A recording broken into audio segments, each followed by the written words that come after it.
Crack future exam में मैं परमिंदर पाल आप सभी लोगों का हार्दिक स्वागत करता हूं। मैं आज आप लोगों को कांग्रेस के महत्वपूर्ण अधिवेशन, जो भी महत्वपूर्ण अधिवेशन 1885 से लेकर के और स्वतंत्रता के बाद तक जो भी महत्वपूर्ण अधिवेशन हुए हैं, उनमें 25-26 महत्वपूर्ण अधिवेशन हैं और एग्जामिनर इसी में से महत्वपूर्ण बदल बदल करके वो इन्हीं अधिवेशनों को पूछता है। इसमें कभी सन पूछ लेगा, कभी उसकी अध्यक्षता पूछ लेगा, या फिर कभी वो कहाँ पर आयोजित किया गया वो क्वेश्चन आपसे पूछेगा, या किसी अधिवेशन विशेष में कुछ विशेष प्रस्ताव पास किया गया, या फिर उस अधिवेशन में कुछ विशेष हुआ, उसके बारे में एग्जामिनर आप लोगों से पूछता है। इसलिए मैंने आप लोगों के लिए एक ये कांग्रेस के महत्वपूर्ण अधिवेशन और इसमें सिविल सेवा के लिए एक आंदोलन सुरेंद्रनाथ बनर्जी जी के द्वारा चलाया गया था, उसको भी मैंने इसी में आप लोगों को बताऊंगा। वो एक महत्वपूर्ण आंदोलन रहा है सुरेंद्रनाथ बनर्जी जी का सिविल सेवा को लेकर के। 1890 तक का अधिवेशन मैंने आपको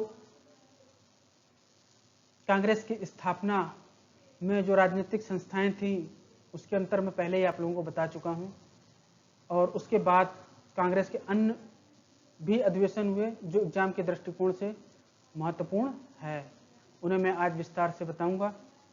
आप लोग उसको धीरे धीरे करके तैयार कर लीजिएगा।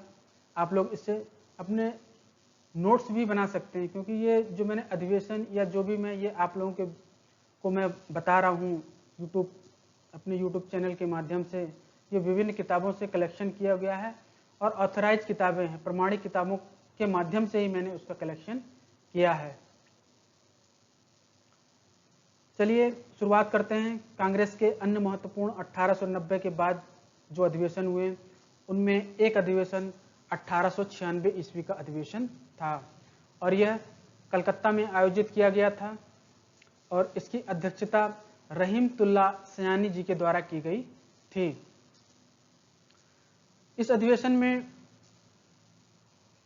कांग्रेस मंच से पहली बार बंकिम चंद्र चटर्जी ने वंदे मातरम का गायन किया था। ये एग्जाम के दृष्टिकोण से महत्वपूर्ण है। इसमें आप लोगों से पूछेगा कि वंदे मातरम का गायन कांग्रेस के किस अधिवेशन में पहली बार किया गया था, उसकी अध्यक्षता किसने करी थी और वह कौन सा अधिवेशन था, उसका स्थान आप लोगों से पूछा जा सकता है। अगला अधिवेशन है 1901 का अधिवेशन। यह अधिवेशन कलकत्ता में आयोजित किया गया था और इसके अध्यक्ष दीनसा ई वाचा जी थे। इस अधिवेशन में गांधी जी ने भी भाग लिया था, या सम्मेलन में गांधी जी ने भी भाग लिया था।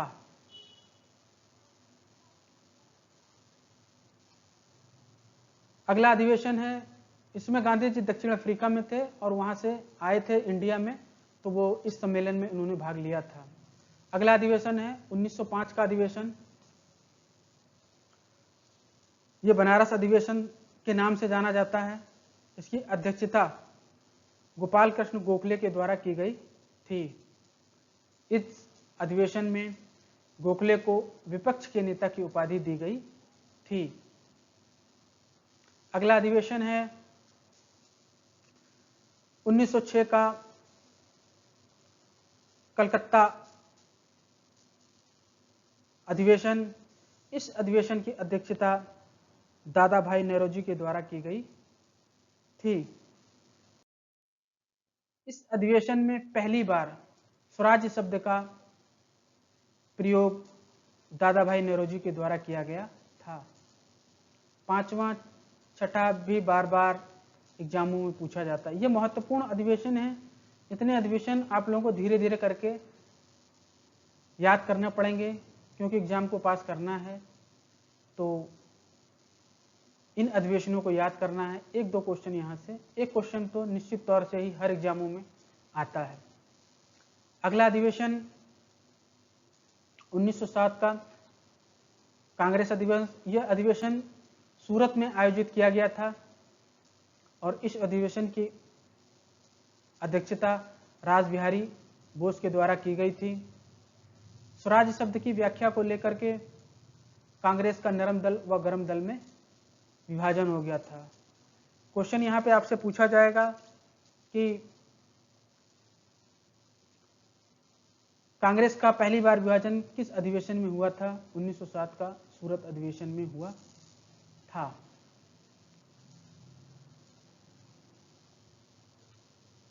अगला अधिवेशन है 1911 का कांग्रेस अधिवेशन। इसकी अध्यक्षता विशन नारायण दर के द्वारा की गई थी। कांग्रेस मंच से जनगण मन राष्ट्रगान का पहली बार गायन किया गया था। यह भी एग्जामों में पूछा जाता है। और 1896 वहाँ पे राष्ट्रगीत, वो भी कलकत्ता अधिवेशन था। और 1911 ये भी कलकत्ता अधिवेशन राष्ट्रगान है। दोनों ही कलकत्ता अधिवेशन में इनका गायन किया गया है। आप लोग अगर इसे थोड़ा सा धैर्य के साथ याद कर लेंगे तो ये दोनों ही कलकत्ता में हुए, इतना याद रहेगा तो अगर एग्जाम में आया तो आसानी से क्वेश्चन सॉल्व आसानी से ये हो जाएगा। अगला अधिवेशन बांकीपुर का अधिवेशन था।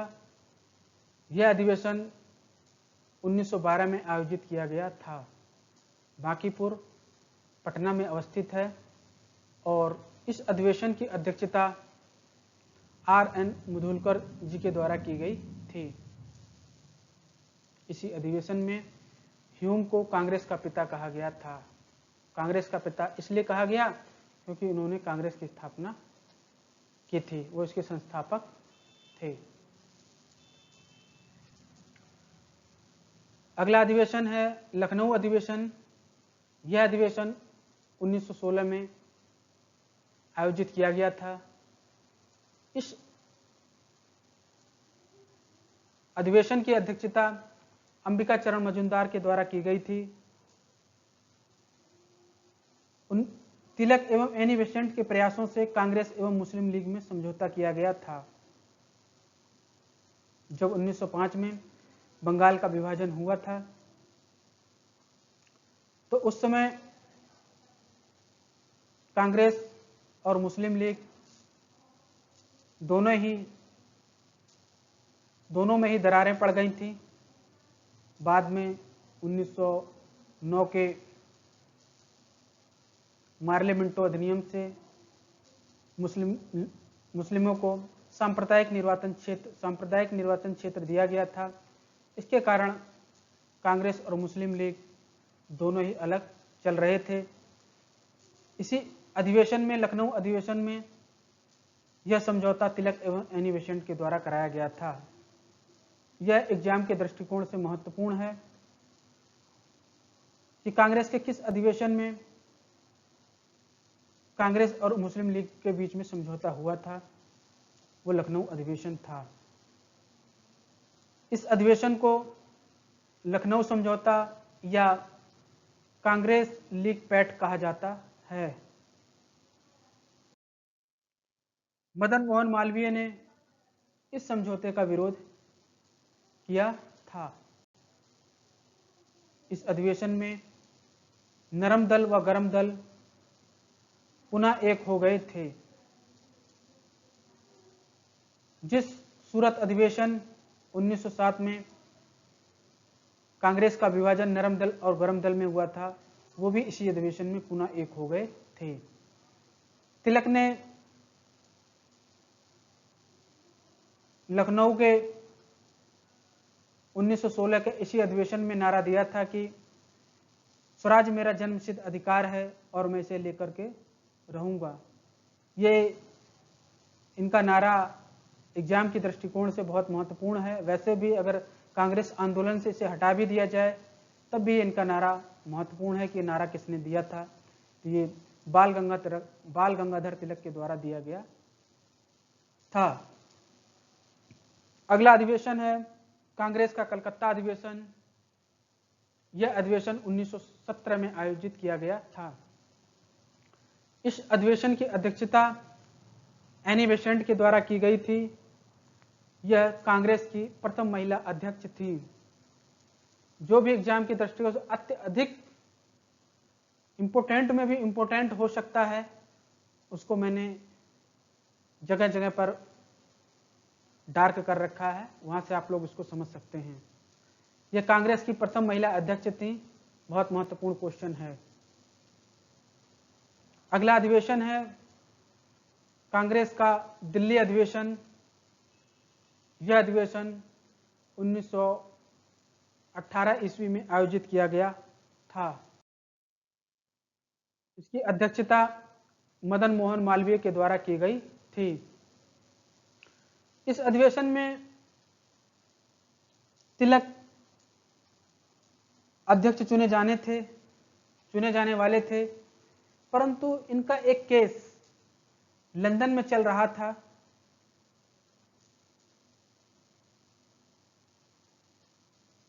जिसे सिरोल केस के नाम से जाना जाता है। ये वहां पर चले गए। इस कारण इस अधिवेशन की अध्यक्षता मदन मोहन मालवीय के द्वारा की गई थी। कांग्रेस का अगला अधिवेशन जो नागपुर अधिवेशन के नाम से जाना जाता है, यह 1920 में आयोजित किया गया था और इस अधिवेशन की अध्यक्षता वीर राघवाचारी के द्वारा की गई थी। इस अधिवेशन में कोई भी 21 वर्ष का व्यक्ति 25 पैसे चंदा देकर कांग्रेस का सदस्य बन सकता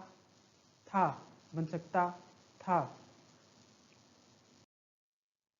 इसी अधिवेशन में पहली बार देश को भाषाई आधार पर प्रांतों में विभाजित करने की बात की गई थी कि प्रांतों का विभाजन किया जाए और वह विभाजन भाषा के आधार पर हो।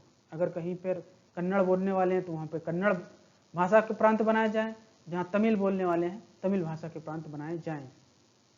और नागपुर अधिवेशन में ही असहयोग का प्रस्ताव पारित किया गया था। यह असहयोग आंदोलन की बात हो रही है और यह आंदोलन महात्मा गांधी जी के द्वारा चलाया गया था।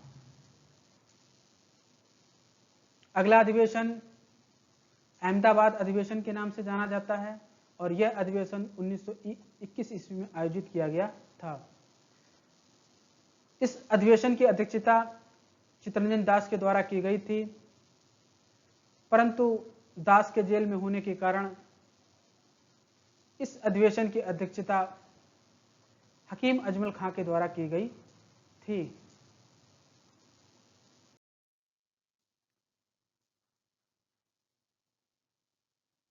कांग्रेस का अगला अधिवेशन काकीनाडा अधिवेशन के नाम से जाना जाता है। यह अधिवेशन बंगाल में 1923 काकीनाडा बंगाल में है और यह अधिवेशन 1923 ईस्वी में आयोजित किया गया था। इस अधिवेशन की अध्यक्षता मौलाना मोहम्मद अली के द्वारा की गई थी।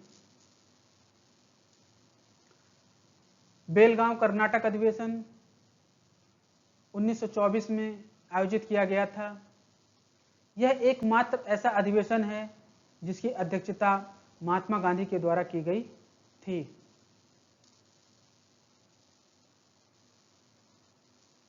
इसी समय कांग्रेस व मुस्लिम लीग दोनों अलग हो गए थे।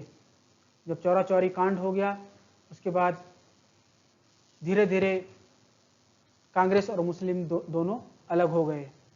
कांग्रेस अगला अधिवेशन कानपुर अधिवेशन और यह अधिवेशन 1925 में आयोजित किया गया था। इस अधिवेशन की अध्यक्षता सरोजिनी नायडू के द्वारा की गई थी।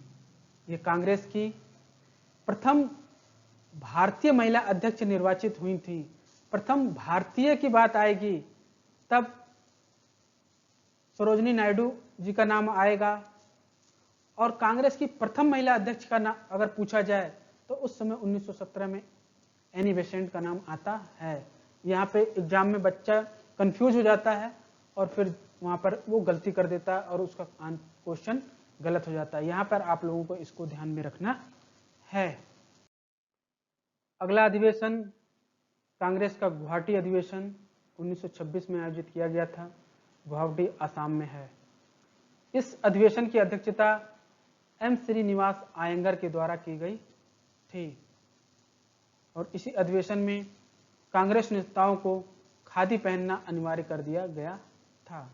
एग्जामिनर आपसे पूछेगा कि कांग्रेस के किस अधिवेशन में खादी पहनना अनिवार्य कर दिया गया था, तो कांग्रेस का वो गुवाहाटी अधिवेशन 1926 का अधिवेशन था। इस अधिवेशन की अध्यक्षता किसने करी?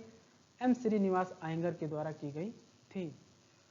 अगला अधिवेशन है लाहौर अधिवेशन। ये बहुत महत्वपूर्ण अधिवेशन है। महत्वपूर्ण में भी महत्वपूर्ण जो मैं बात कर रहा हूं वो उनमें इसकी गिनती होगी। यह अधिवेशन 1929 में लाहौर में आयोजित किया गया था और इस अधिवेशन की अध्यक्षता पंडित जवाहरलाल नेहरू के द्वारा की गई थी। इस अधिवेशन में पूर्ण स्वराज्य का प्रस्ताव पारित किया गया था। पूर्ण स्वराज्य, पूर्ण स्वराज्य मतलब स्वयं का राज्य, और वो भी पूरी तरीके से। 26 जनवरी को स्वतंत्रता दिवस और इसी अधिवेशन में 26 जनवरी को स्वतंत्रता दिवस मनाने का निश्चय किया गया था कि जब भी भारत आजाद होगा हम 26 जनवरी को अपना स्वतंत्रता दिवस मनाएंगे। 1930 एवं 35 ईस्वी में कांग्रेस का कोई भी अधिवेशन नहीं हुआ था। अगला अधिवेशन है कराची अधिवेशन। यह अधिवेशन 1931 ईस्वी को आयोजित किया गया था और इस अधिवेशन की अध्यक्षता सरदार वल्लभ भाई पटेल के द्वारा की गई थी। इस अधिवेशन में मौलिक अधिकार का प्रस्ताव पारित किया गया था। इंपोर्टेंट में भी इंपोर्टेंट है कि कांग्रेस के किस अधिवेशन में मौलिक अधिकार का प्रस्ताव पारित किया गया था? कराची अधिवेशन 1931। इसी अधिवेशन में गांधी जी ने कहा था कि गांधी मर सकते हैं परंतु गांधीवाद नहीं, अर्थात गांधी जी की मृत्यु हो सकती है परंतु जो गांधीवादी विचारधारा है उसकी मृत्यु नहीं हो सकती। अगला अधिवेशन है कलकत्ता अधिवेशन 1933 ईस्वी। इस अधिवेशन की अध्यक्षता श्रीमती नलिनी सेन गुप्त के द्वारा की गई थी। यह कांग्रेस की प्रथम महिला अंग्रेज अध्यक्ष थी। अब ये तीनों हैं महिलाएं ही हैं। अगर आपसे पूछे कांग्रेस की प्रथम महिला अध्यक्ष तो आपको बताना श्रीमती एनी बेसेंट। अगर आपसे पूछे कांग्रेस की प्रथम भारतीय महिला अध्यक्ष तो आपको बताना सरोजिनी नायडू, जो 1925 में हुआ था, और एनी बेसेंट वाला 1917 में हुआ था। अगर आपसे पूछे कांग्रेस की प्रथम महिला अंग्रेज अध्यक्ष कौन थी तो आपको बताना श्रीमती नलिनी सेन गुप्त थी और ये 1933 ईस्वी में कलकत्ता में आयोजित किया गया था। तीनों आप लोगों को याद रखना है। अगला अधिवेशन लखनऊ अधिवेशन है जो 1936 में आयोजित किया गया था। इसके अध्यक्ष पंडित जवाहरलाल नेहरू थे। इस अधिवेशन में कांग्रेस का लक्ष्य समाजवाद घोषित किया गया था। नेहरू ने इस अधिवेशन में कहा था, हाँ मैं समाजवादी हूं और मेरा लक्ष्य समाजवाद की स्थापना करना है। क्वेश्चन आपसे पूछा जाएगा कांग्रेस के किस अधिवेशन में समाजवाद को घोषित किया गया था? लखनऊ अधिवेशन। कौन से सन में आयोजित किया गया? 1936 में आयोजित किया गया। लखनऊ अधिवेशन 1936 की अध्यक्षता किसने करी? पंडित जवाहरलाल नेहरू ने करी। इस प्रकार से वो क्वेश्चन आप लोगों से पूछ सकता है। अगला अधिवेशन है फैजपुर अधिवेशन और यह 1937 में आयोजित किया गया था और फैजपुर बंगाल में स्थित है। लगातार 36 और 37 दोनों ही अधिवेशनों की अध्यक्षता पंडित जवाहरलाल नेहरू के द्वारा की गई है और इस अधिवेशन में एक 13 सूत्रीय अस्थायी कृषि कार्यक्रम घोषित किया गया था। अगला अधिवेशन हरिपुरा अधिवेशन के नाम से जाना जाता है और हरिपुरा गुजरात में स्थित है और यह अधिवेशन 1938 ईस्वी में आयोजित किया गया था। इस अधिवेशन के अध्यक्ष सुभाष चंद्र बोस थे। इस अधिवेशन में राष्ट्रीय नियोजन समिति का गठन किया गया था। राष्ट्रीय नियोजन समिति पूछेगा, राष्ट्रीय नियोजन समिति का गठन किस अधिवेशन में कांग्रेस के किया गया था? हरिपुरा अधिवेशन 1938, और इस अधिवेशन की अध्यक्षता सुभाष चंद्र बोस के द्वारा की गई थी। इस राष्ट्रीय नियोजन समिति के अध्यक्ष पंडित जवाहरलाल नेहरू थे। अगला अधिवेशन है त्रिपुरी अधिवेशन। यह अधिवेशन 1939 ईस्वी में आयोजित किया गया था और त्रिपुरी मध्य प्रदेश में अवस्थित है। लगातार देखिए 36-37 इन दोनों अधिवेशनों की अध्यक्षता पंडित जवाहरलाल नेहरू ने करी है, और 38-39 लगातार इन दोनों अधिवेशनों की अध्यक्षता सुभाष चंद्र बोस के द्वारा की गई है। ऐसा आप लोगों को लगातार 2 पंडित जवाहरलाल नेहरू हैं, फिर उसके बाद सुभाष चंद्र बोस हैं। पहली बार कांग्रेस अध्यक्ष पद हेतु चुनाव में सुभाष चंद्र बोस ने गांधी जी के समर्पित उम्मीदवार पट्टाभी सीतारमैया को पराजित किया था। यहां पर चुनाव हुआ, सुभाष चंद्र बोस भी खड़े हुए चुनाव में, और गांधी जी ने अपना एक प्रत्याशी खड़ा किया, उनका नाम पट्टाभी सीतारमैया था। परंतु सुभाष चंद्र बोस ने पट्टाभी सीतारमैया को पराजित कर दिया। कालांतर में गांधी जी से मतभेद होने के कारण सुभाष चंद्र बोस ने त्यागपत्र दे दिया, क्योंकि चुनाव से लेकर ही गांधी जी और सुभाष चंद्र बोस के मतभेद बना रहा, इसलिए सुभाष चंद्र बोस ने कांग्रेस के अध्यक्ष पद से त्यागपत्र दे दिया, और तब बचे हुए समय की अध्यक्षता डॉक्टर राजेंद्र प्रसाद के द्वारा की गई थी। अगला अधिवेशन है रामगढ़ अधिवेशन। यह अधिवेशन 1940 ईस्वी में आयोजित किया गया था, और इस अधिवेशन के अध्यक्ष मौलाना अबुल कलाम आजाद थे, और मौलाना अबुल कलाम आजाद सबसे कम उम्र के कांग्रेस के अध्यक्ष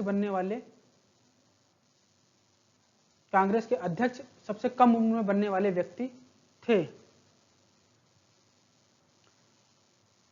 भारत छोड़ो आंदोलन के कारण 1941 से 45 तक कांग्रेस का कोई भी अधिवेशन नहीं हुआ।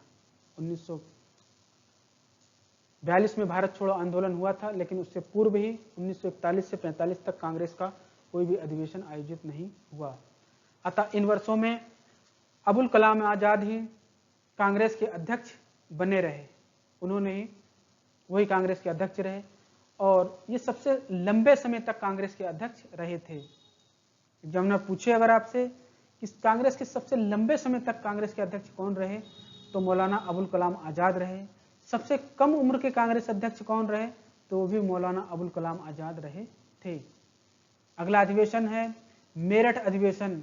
यह अधिवेशन 1946 ईस्वी को आयोजित किया गया था, और इस अधिवेशन के अध्यक्ष जेबी कृपलानी थे। क्वेश्चन ये बार बार पूछा जाता है कि स्वतंत्रता प्राप्ति के समय कांग्रेस का अध्यक्ष कौन था? तो स्वतंत्रता प्राप्ति के समय कांग्रेस के अध्यक्ष जेबी कृपलानी ही कांग्रेस के अध्यक्ष थे। नवंबर 1947 ईस्वी में कृपलानी ने इस्तीफा दे दिया कांग्रेस के अध्यक्ष पद से। तब उसके पश्चात डॉक्टर राजेंद्र प्रसाद को अध्यक्ष बनाया गया था, और जब एग्जामिनर देगा तो उसमें वो डॉक्टर राजेंद्र प्रसाद को और जेबी कृपलानी को साथ में इकट्ठे देता है कि इनमें से स्वतंत्रता प्राप्ति के समय कांग्रेस का अध्यक्ष कौन था। तो वहां पर एग्जाम हॉल में कंफ्यूजन पैदा हो जाता है। कंफ्यूजन से बचने के लिए आप लोग चिंतन मनन के साथ याद कीजिए। जो 5-7 क्वेश्चन कंफ्यूजन के कारण एग्जाम में अक्सर हर स्टूडेंट के गलत हो जाते हैं, उससे बचा जा सकता है कि आप चिंतन मनन के साथ याद कीजिए। यही इसका एक आसान तरीका है, और एग्जाम को भी पास करने का एक आसान तरीका है कि चिंतन मनन के साथ करेंगे तैयारी, तो एग्जाम हॉल में कंफ्यूजन नहीं होगा, और कंफ्यूजन नहीं होगा तो क्वेश्चन गलत नहीं होगा, और आप एग्जाम को आसानी से पास कर जाएंगे। अगला अधिवेशन है अवाड़ी अधिवेशन। अवाड़ी चेन्नई में अवस्थित है, और यह अधिवेशन 1955 में आयोजित किया गया था। इस अधिवेशन के अध्यक्ष उच्छंगराय नवल राय ढेबर जी थे। इस अधिवेशन में लोकतांत्रिक आधार पर समाजवादी राज्य की स्थापना को स्वीकार किया गया था। यह अधिवेशन एक बार आईएएस में पूछा गया है कि अवाड़ी अधिवेशन की अध्यक्षता किसने करी, समाजवादी राज्य किस अधिवेशन में किया गया था, तो वो 1955 का अधिवेशन था। वैसे तो और भी जो मैंने बताया वो एग्जाम में पूछे जाते रहे हैं, लेकिन पीसीएस है, आईएएस है, वनडे एग्जाम है, प्रवक्ता है, अल्टी है, बहुत एग्जाम में पूछे गए हैं, लेकिन मुझे याद है कि ये एक बार आईएएस के एग्जाम में पूछा गया है।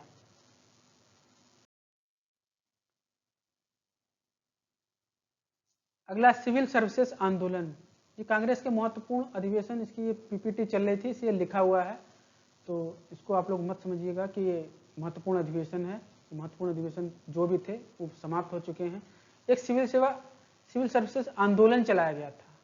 इसका पूरा बैकग्राउंड, कैसे सिविल सेवा का भारत में विकास हुआ, कौन जन्मदाता था, कब कब इसमें परिवर्तन किए गए हैं, कैसे भारतीयों के लिए इसके दरवाजे खुले हैं, उसके लिए मैंने एक ये वीडियो इसी के संग मैंने इंक्लूड कर दी है, आप लोग यहाँ से इसको पढ़ सकते हैं।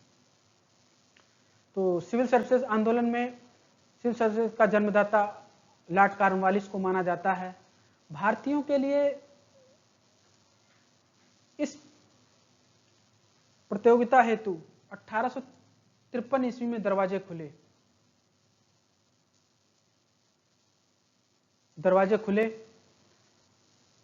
1861 में इसमें सम्मिलित होने की आयु 22 वर्ष थी। दरवाजे तो खुल गए 1853 में, लेकिन 1861 में इसमें सम्मिलित होने की आयु 22 वर्ष निर्धारित की गई थी। और यह प्रारंभ में यह परीक्षा लंदन में आयोजित की जाती थी। जब लंदन में आयोजित होगी तो मान लो यहाँ भारतवर्ष के जो लोग हैं, जो यहाँ के निवासी हैं, मान लो गरीब व्यक्ति है, अगर वो एग्जाम देना चाहे तो लंदन कैसे पहुंच पाएगा, संभव नहीं था। प्रथम भारतीय आईसीएस 1963 में सत्येंद्र नाथ टैगोर बने थे। एग्जाम में पूछा जाता है प्रथम आईसीएस कौन थे, 1963 में सत्येंद्र नाथ टैगोर बने थे। 1869 ईस्वी में 4 भारतीयों ने परीक्षा पास की थी। कभी सन आपसे अगर पूछ ले कि कब 4 भारतीयों ने परीक्षा पास की थी, तो 1869 ईस्वी में पास की थी। सुरेंद्र नाथ बनर्जी जब असम के कलेक्टर थे तो इनको बर्खास्त कर दिया गया था, और यह 1874 में इनको बर्खास्त कर दिया गया था। एग्जामिनर पूछ सकता है कि किसको बर्खास्त किया गया था, कौन से सन में किया गया था, कहाँ के कलेक्टर थे, क्योंकि इन्होंने ही ये सिविल सेवा आंदोलन बनर्जी जी के द्वारा ही चलाया गया था, इसलिए बनर्जी जी का बहुत महत्वपूर्ण योगदान है। जब 1877 में उम्र सीमा को घटाकर 19 वर्ष कर दिया गया, तब इसको विरोध में कलकत्ता में इंडियन एसोसिएशन की मीटिंग बुलाई गई थी। जब उम्र सीमा घटेगी तो बहुत से लोग बाहर होंगे, इसलिए इसके विरोध में कलकत्ता में एक मीटिंग कलकत्ता में इंडियन एसोसिएशन के द्वारा बुलाया गया था। इस सभा में केशव चंद्र सेन उपस्थित हुए थे, जो किसी भी सभा में केशव चंद्र सेन उपस्थित नहीं हुए थे। पहली बार इस सभा में केशव चंद्र सेन उपस्थित हुए थे। 1893 ईस्वी में लाहौर अधिवेशन में सिविल सेवा परीक्षा भारत में करवाने की मांग की गई थी कि भारत में करवाई जाए, ताकि यहाँ के लोग भी अधिक से अधिक भाग लेकर के आईसीएस बन सकें। और 1893 के लाहौर अधिवेशन की अध्यक्षता दादा भाई नौरोजी के द्वारा की गई थी। 1919 के अधिनियम में लोक सेवा आयोग की स्थापना का प्रावधान किया गया था। एग्जाम में पूछ सकता है किस अधिनियम में लोक सेवा आयोग की स्थापना का प्रावधान किया गया था, तो वह 1919 का अधिनियम था।